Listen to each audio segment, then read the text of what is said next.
ये साफ है कि अगर मैं 10,000 पिल्स खा सकता हूँ तो मैं तुरंत अनबीटेबल बन जाऊंगा। लेकिन मेरा जन्म एक ऐसी दुनिया में हुआ है जहाँ एलिक्सिर बनाने की कला गायब हो चुकी है। भले ही मैं कॉन्टिनेंट के सबसे ताकतवर कल्टीवेटर क्लान का यंग लॉर्ड हूँ, फिर भी मुझे हर महीने मिलने वाली पिल्स बहुत लिमिटेड हैं, खास तौर पर तब से जब से मेरा भाई पैदा हुआ है जिसके पास सुप्रीम डिवाइन बोन है। धीरे धीरे मेरे पिता और क्लान के एल्डर्स उसकी तरफ हो गए, चाहे वो डिवाइन वेपन्स हों या मैजिक एलिक्सर्स।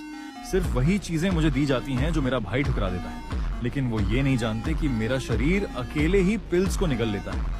एक पिल का लगभग कोई असर नहीं होता, लेकिन जब मैं एक साथ 5 से ज्यादा पिल्स खाता हूँ तो दवा की शक्ति सैकड़ों गुना बढ़ जाती है।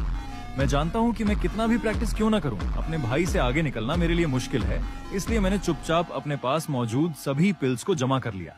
हालांकि इसने मुझे फ्यूचर में वापसी करने के लिए कैपिटल दिया, लेकिन 10 साल से ज्यादा तक मेरा कल्टीवेशन आगे नहीं बढ़ा। जब शॉवुले फाउंडेशन एस्टेब्लिशमेंट के लेवल पर पहुंच गया, तब भी मैं चिरे फिनेंग के लास्ट स्टेज पर ही रुका रहा।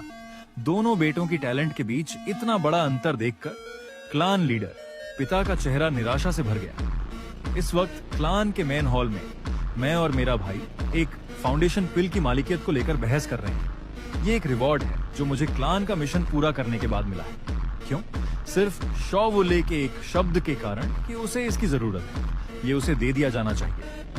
एक तरफ वो भाई है जो मासूम और शांत दिखता है, दूसरी तरफ मैं हूं जो बोलने में निडर और एग्रेसिवली अटैक करता हूं। बस करो शॉ लियांग, तुम और क्या चाहती हो? मैं आज तुम्हें साफ साफ समझा दूं।